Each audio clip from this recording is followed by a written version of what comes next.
Video ini didukung oleh sarung tenun sutra BTM. Merek memang baru, tapi kualitas bisa diadu. Tahlil ini memiliki filosofis yang sangat mendalam. Ya, asalkan memang ya hubungannya tidak ada maksa. Harus ada niat, mengambilnya. Kemudian yang kedua harus rambut dipotong. Nah, berarti ada sesuatu yang dirusak.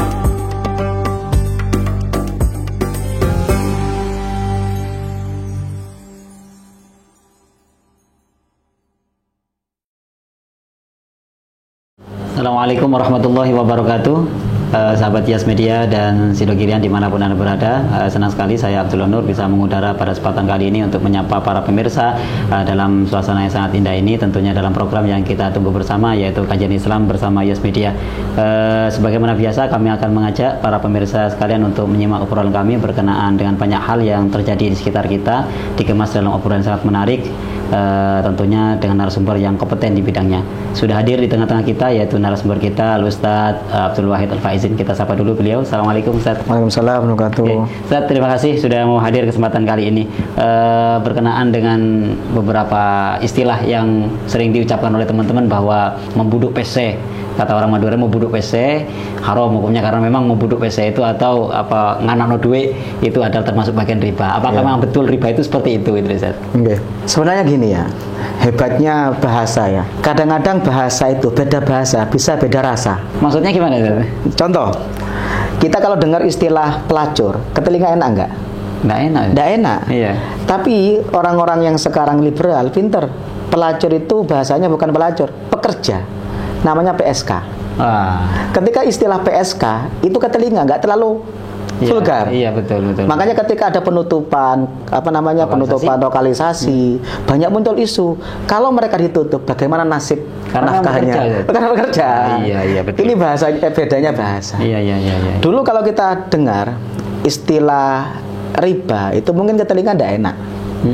Tapi ketika riba istilahnya diganti dengan apa? Bunga. Siapa yang nggak suka bunga? Betul. Kemudian dalam bahasa Inggris namanya interest. Kalau dalam bahasa Arab bunga itu adalah faidah dan seterusnya. Lah istilah-istilah yang seperti ini yang sebenarnya memiliki arti sama, tambahan dalam hutang piutang. Betul. Makanya kadang-kadang pinternya orang itu adalah merubah bahasa. Jadi beda bahasa kadang-kadang bisa berubah rasa. Nah, kalau kita bicara riba dalam kitab-kitab itu, dalam kitab Fathul Mu'in di Anah itu ada dua global ya sebenarnya. Ada riba itu riba fil buyu, ada riba fil qurud. Ada riba dalam jual beli, ada riba dalam hutang piutang. Nanti riba fil buyu itu nanti ada tiga, ada riba fadl, ada riba nasi'ah, ada riba yad. Nanti kita akan bahas satu-satu. Nah, kalau kita bicara tentang riba boyo itu nanti mengacu kepada satu hadis. Ada banyak hadisnya sebenarnya. Salah satunya adalah Rasul mengatakan az-zahab bil-zahab wal fiddah bil-fiddah wal bur bil-bur wasyair bisyair wat tamar dan seterusnya. Kata Rasulullah SAW, ada beberapa barang yang itu kata Rasul disebutkan kalau dijual belikan, ditukar menukarkan itu akan menimbulkan potensi riba kalau syaratnya tidak terpenuhi. Ya. Nah, dari sini kemudian ulama membagi ilat riba itu ada dua. Ada ilat nakdiyah seperti emas, perak, dan ulama-ulama kontemporer termasuk di dalam ini adalah uang kertas. Jadi uang itu ya termasuk ilat nakdiyah. Ada yang kemudian ilat tu'miyah. Ilat tu'miyah itu nanti ulama mengkategorikan ada banyak. Ada yang makanan pokok. Kenapa makanan pokok itu kemudian termasuk barang riba? Karena dikategorikan seperti beras, jagung itu dikategorikan seperti apa? Dalam hadis itu adalah syair, gandum. Itu kan makanan pokok. Ya, betul. Kemudian ada yang camilan, lauk, makanan pelengkap dikiaskan dengan kurma. Kemudian yang ketiga adalah makanan penambah gizi dan penyembuhan dikiaskan dengan garam di hadis al-milh bil milh. Maka semua jenis makanan itu kata Rasulullah SAW adalah termasuk riba. Daging hewan yang sudah disembelih maka dia masuk kategori makanan riba. Tapi kalau kita tukar sama-sama tukar sapi atau kambing belum disembelih, belum kategori riba. Ya. Karena belum jadi makanan. Betul. Termasuk tidak riba adalah nanti seperti peralatan, sepeda motor, tukar sepeda motor, tukar tambah tidak masalah karena bukan riba. Dia bukan kategori nakdiyah, bukan kategori tu'miyah, kecuali mungkin di dunia transformer. Iya. Bisa jadi sepeda motor itu makanan. Onderdil buat jadi makanan. Jadi makanan tidak transformer. Nah dari sini kemudian ulama membuat klasifikasi yang sebagaimana kita ketahuilah semuanya. Satu, kalau satu jenis maka syaratnya kan 3. Satu jenis itu seperti beras dengan beras, jagung dengan jagung, gandum, rupiah dengan rupiah. Itu masuk kategori menjual sesuatu yang satu jenis. Nah, syaratnya 3. Satu adalah tamasul, yang kedua hulul, yang ketiga adalah taqabud fil majlis. Makanya tukar, kalau kita nukar uang rupiah pecahan 5.000 dengan uang rupiah pecahan 100.000, tapi yang 5.000 jumlahnya 95.000, maka masuk kategori riba fadl. Betul. Karena satu jenis sama-sama uang tapi jumlahnya beda. Sama dengan itu adalah tukar roti. Saya punya roti rasa coklat, jangan punya roti rasa stroberi. Saya nggak suka yang coklat, dengan yang suka stroberi. Ditukar, tukar menukar itu jual beli, dan makanannya itu pasti tidak sama. Ya, betul. Kalau sudah matang pasti tidak sama. Betul. Maka ketika saya nukar makanan, nukar berkat, itu masuk kategori riba fadl. Karena menukar sesuatu yang satu jenis dan tidak sama, tidak tamasul. Wah, ini saya ingat kalau, mohon maaf, di beberapa desa kalau selamatan ngumpul berkatnya dikumpul jadi satu kemudian ditukar-tukar itu juga. Kalau sudah dikasihkan tidak masalah. Kalau sudah diterima, ditukar itu yang masalah. Nanti solusinya bagaimana akan kita lihat. Oh iya. Nah, Bon, yang kedua. Lanjut dulu.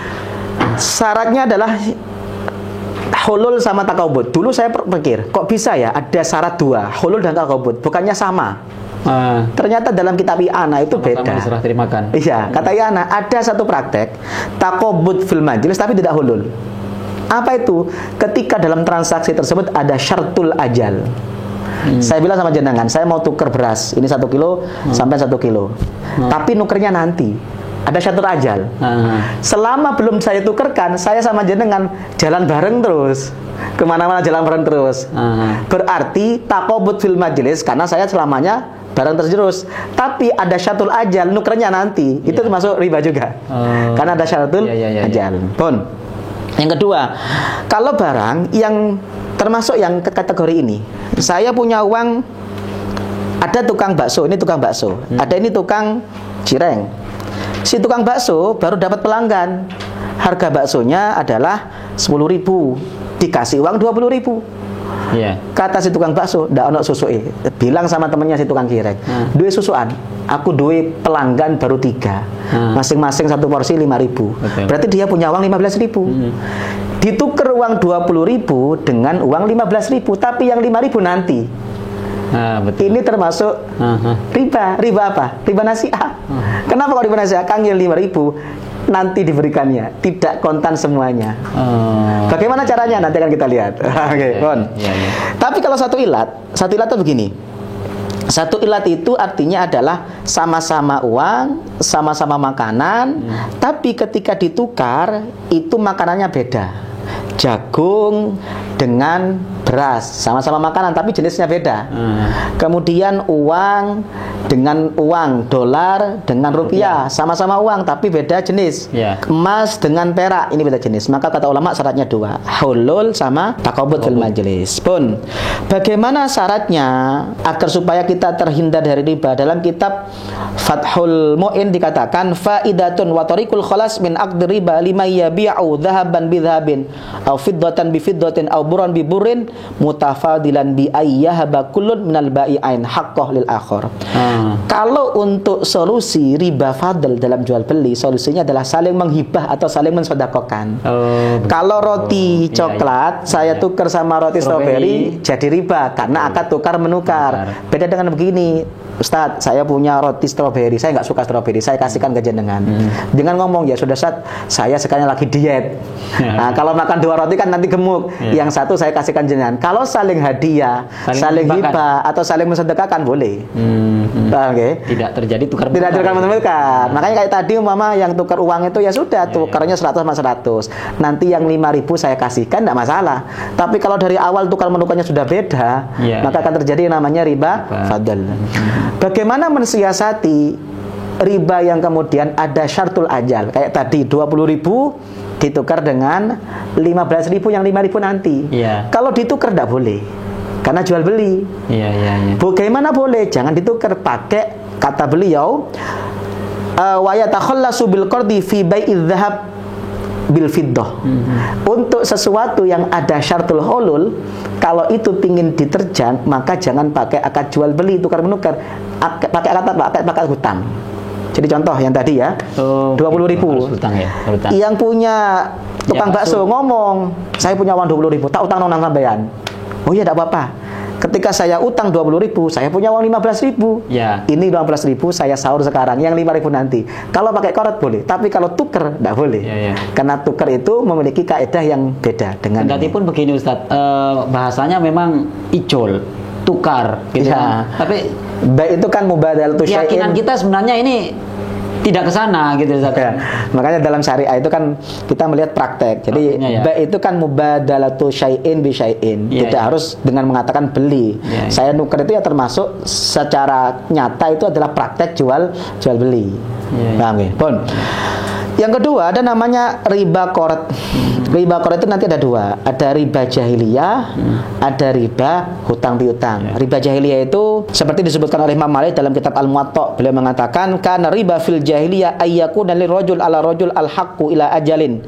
Fa idza halal ajal qala ataqdi am turbi. Di zaman jahiliyah itu biasa orang hutang piutang.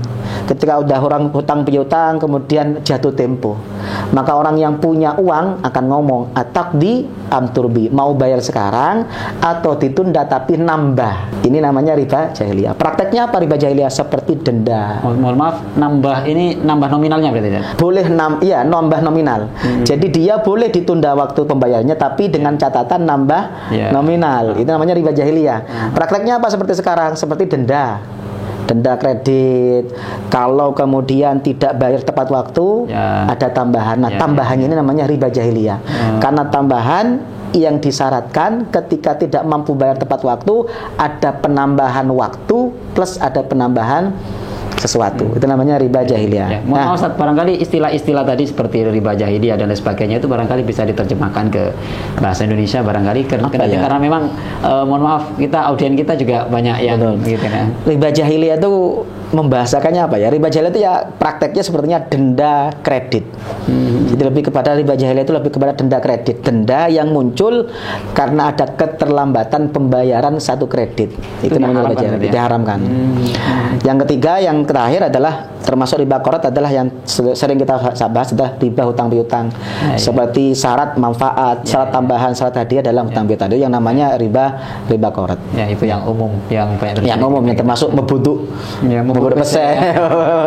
Kalau sekarang bukan hanya mebuduk. Uang itu bisa punya cucu anak pinak. Wow. Karena dalam dunia perbankan ada istilah namanya bunga majemuk. Bunga majemuk itu, kalau saya belajar ekonomi, bunga majemuk itu sebenarnya teorinya bermula dari teori sel. Dalam biologi, sel ini sel ya. Betul. Ini sel. Sel itu ketika dia membelah, maka akan ada dua. Dan masing-masing sel yang terbelah, dia bisa membelah. Betul. Praktek ini, rumus ini yang dipakai dalam bunga majemuk. Maka dalam bunga majemuk, saya hutang 1 juta. Ada bunga 1%. Betul. Berarti tahun depan 1 juta plus 1%. Ternyata di bulan selanjutnya saya tidak bisa bayar. Maka bunga 1% ini bukan hanya 1 juta. 1 jutanya bunga 1%, bunganya dikenakan bunga 1%. Ya, dan ini terus gitu. Ini yang dipakai bunga majemuk. Maka jangan salah. Ada orang yang hutang 3 juta, bisa jadi bunganya lebih tinggi dibandingkan hutangnya. Karena menggunakan sisa majemuk. Jadi bukan hanya membuduk, mencucukan. Punya cucu sampai punya piok. Mengkompoi Karena dalam praktek-praktek itu seperti itu. Terutama dalam bank ya. Ada istilah namanya bunga majemuk. Bunga majemuk itu ya itu. Seperti itu. Pokoknya berbunga, bunganya berbunga. Nanti kalau pokok dan bunganya tidak dibayar, pokoknya berbunga lagi, bunganya berbunga, bunganya berbunga.